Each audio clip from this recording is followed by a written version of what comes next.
Hi everyone, it's Christine from Bees Knees Art. Welcome back to my channel.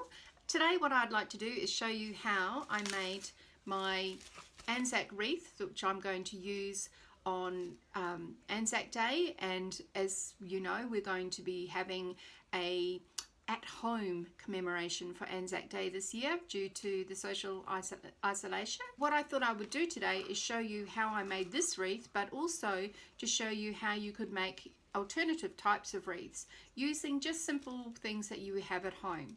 So I'll show you different ways of what you could use as your base, as well as what you can do for your poppies. So here we go. Okay, so the first one that I'm going to show you is actually one that we're not making a paper wreath at all. We're actually going to use some of the homemade air dry clay that we made the other day. I will put down in the description below so the link to the recipe, so if you have not yet got any homemade air dry clay, you can make some. So basically what we're going to do is you just need a small amount of your clay. I've just got this little ball here about the size, not even a golf ball, and from that we can probably make a couple of poppies. So as we know, the poppies have probably about 4 petals, so that's what we're going to do first. So we just pinch a piece off that ball, flatten it into a ball itself, and then we are going to just press it out so it's in a petal shape, just like so. Okay, then we need to make 3 more of those, so let's do that now. So they don't have to be perfect, and we don't want them too thick. You can see there that it's not too thick, it's less than a biscuit thickness, and we'll make 2 more. I'm still using that same piece of air dry clay. We're just pressing in between our fingers like so. So it's wafer thin, and then 1 more. This activity is a really good activity that you could get the whole family involved. The wreath itself takes a little while to make, so by getting the whole family involved, making the flowers that you're going to place on the wreath, you could have a good fun activity for nighttime, so not everyone is in front of the TV. I have my 4 petals now. I'm just going to adjust the camera so you can see what's happening down on the table. So here are my 4 petals that I have made, and what I'm going to do is actually join them by overlapping them.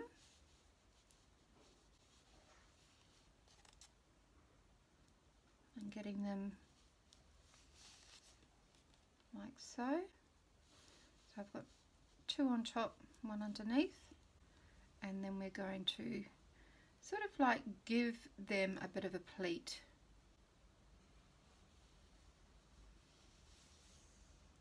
Just so it has some interest in it.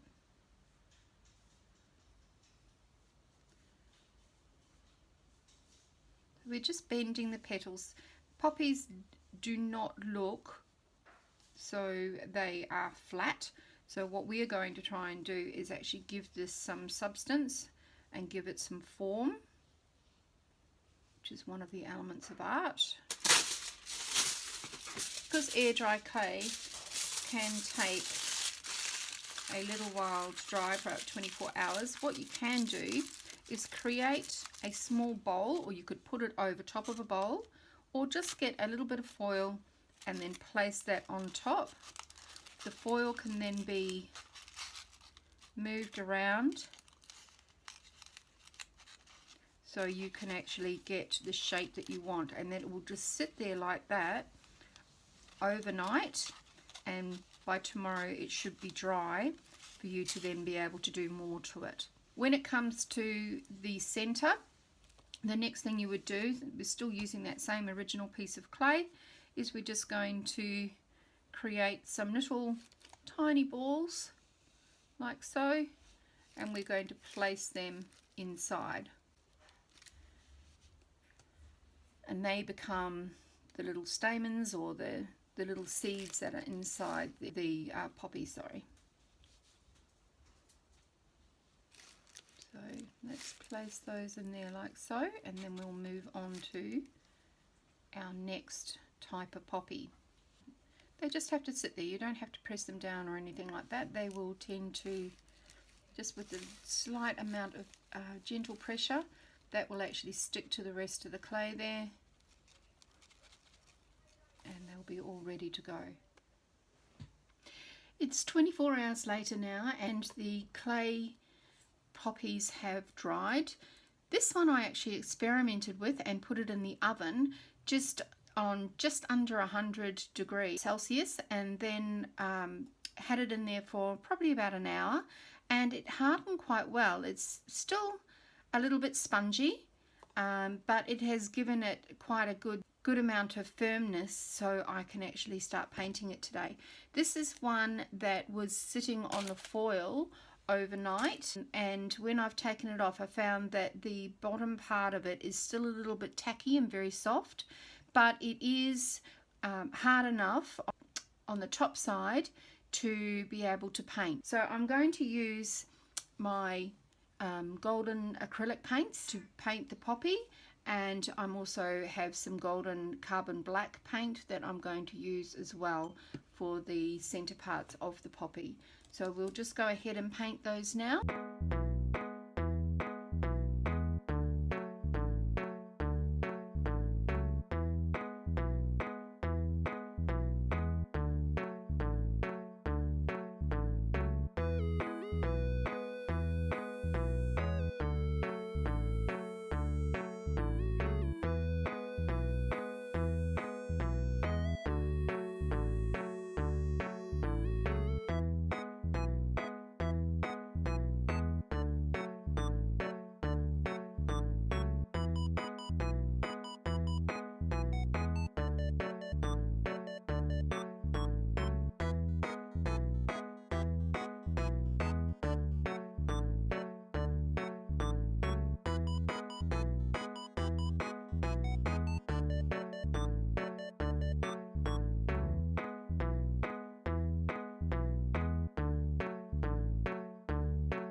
I actually love the way that these have turned out.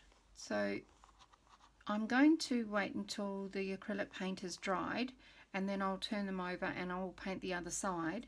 Once I've done that, I can then glue them down onto the wreath. Dry. The next thing I'm going to show you is a poppy using tissue paper. I'm lucky enough to have some tissue circles that I already had in my studio. Basically, all you're going to do is you're going to pinch the center of it and then pull it so it's all in the center. So you're scrunching up the center part and you're creating some ruffles. And then I'm just going to get my sticky tape and I'm going to break a small piece off. It doesn't need to be very big. And what that's going to do is it's going to keep those pieces, the center, all in one spot. Once you have done that, we are then going to get the texture and we're going to just draw in the center there, and that will then make these types of tissue poppies that I have on my wreath here. So all we do is make some marks in the center of the poppy, and that poppy is ready to be glued down onto the wreath. We can make a number of those poppies, so we can then fill in the wreath with some interest. Now you can see I've also made a different type of poppy on here where it has been made out of red card, and I have made a 3D type of stamen in the center of it. So I'm going to show you now how to make that type of poppy. So this is just red construction paper, and I'm going to draw, just so you can see the shape, I'm going to draw almost like 4 circles, or like a 4-leaf clover, just like that. Then you cut that out. Now we have our 4-petaled flower ready to create into the shape. So what we're going to do is we're just going to put our finger in one of the centers of the petals. We're going to bend that up,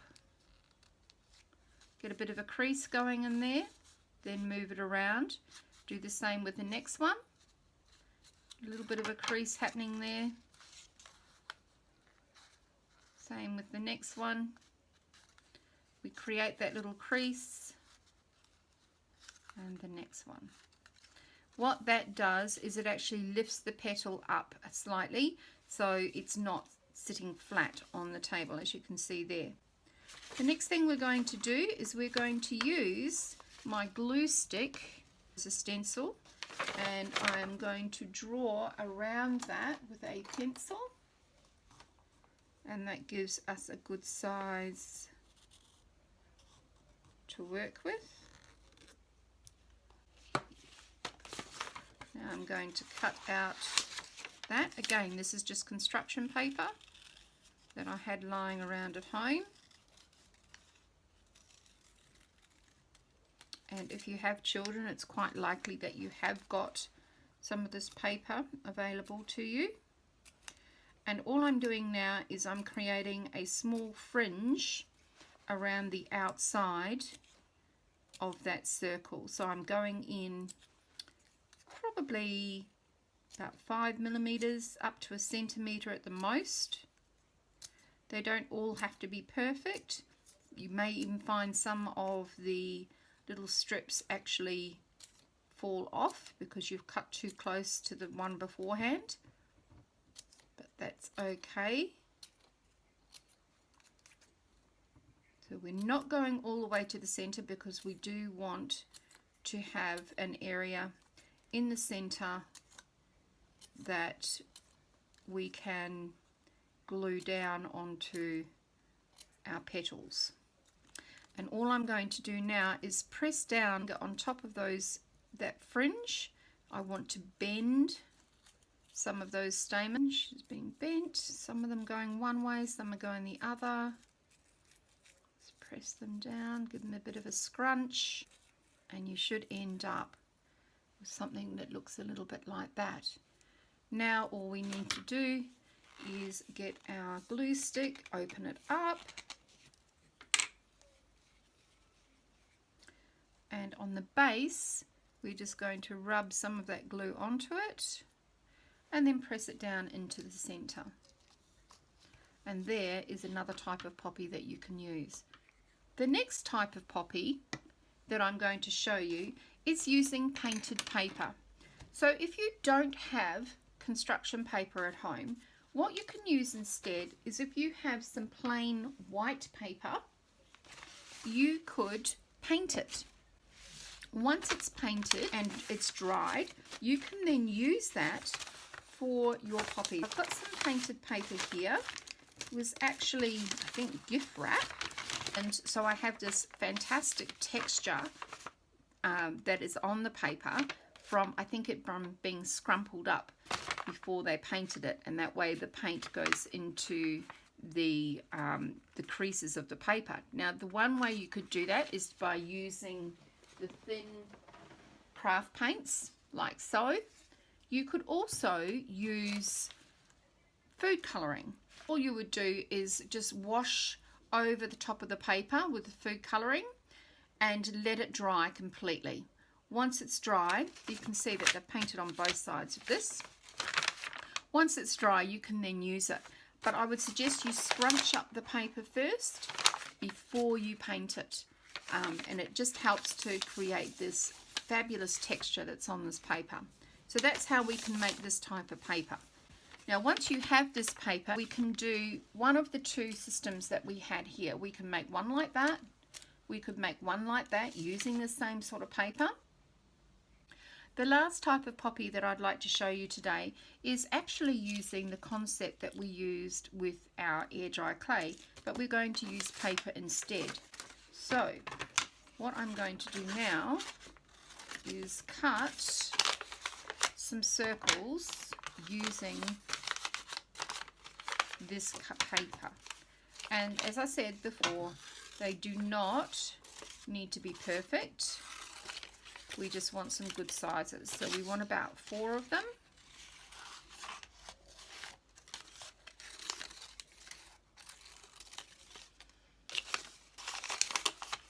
Remembering that poppies sort of have a wide top part. You can see that's not a very perfect circle, and that's fine. Make this one a little bit bigger. Okay, now using our glue stick, let's see how this one goes. I've not made this one before, just thinking as we go. So I'm going to place a little bit of glue stick at the base of my petal. Then I'm going to put my other petal on top. And then pinch. Put a little bit of glue stick on the center part there of that one. Pinch it. Then I'm going to get my smaller of my next two, which is this one. And I'm going to put a little bit more glue in the center of that poppy. Put this petal on this side. Pinch it, create a pleat, put some more glue in there where that pleat is. You can see that pleat there. Put some glue on it. Hold it down for a few seconds so it holds, and then I have my last petal here. So what I'm going to do this time is I'm actually going to do my pleat first. Pop it in the center. Pop my pleat down. And this time I'm going to create, I'm going to put this at the back of the petals that I've already made. So I'm putting more glue on top of that pleat, and then sticking down on top. Quite like the effect of this one. And there you have the petal shapes. Now to finish that off, because it has got the glue in there, I think what I will do is use, if I had some black tissue, I would actually look at scrunching up some black tissue and placing it in there. I might go and have a look in my storeroom and see if I have some of that. I have a magazine here, which is what we're going to look for. So in the magazine, I'm going to look for something that is black. There's some grayish black there. We could use sort of brownish black, quite like that grey black. I'll just look through, quickly look through this.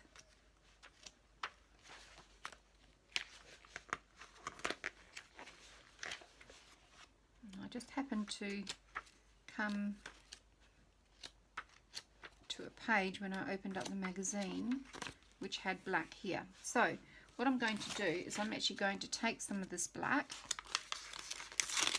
just rip it out. I don't want the black part. Doesn't matter if it's got a little bit of other colours in it. And all I'm going to do is I'm going to scrunch up the black into little balls, like so. And this is going to give me a bit of a 3D effect, as well as having the colour without having to get paints out. Now, I could have easily have done this one because I have got the black craft card, but I'm trying to think of different ways that we can do it for you at home if you haven't got that type of thing. So this is just magazine, the colour from one of the pictures in the magazine, and then using a glue stick, which I'm sure most of you have.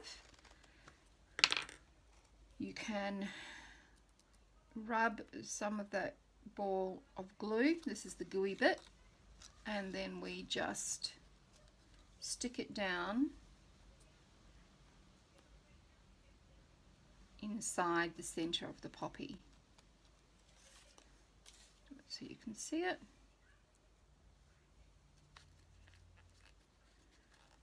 But remember, this is just for a wreath that we're going to put out for one day at our letterboxes.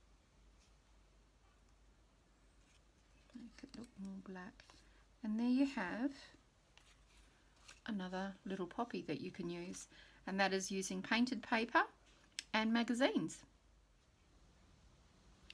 Here is the finished wreath, and I just want to show you what I have used for my base. So you can see it's the brown thick cardboard that you would get from a box from packaging.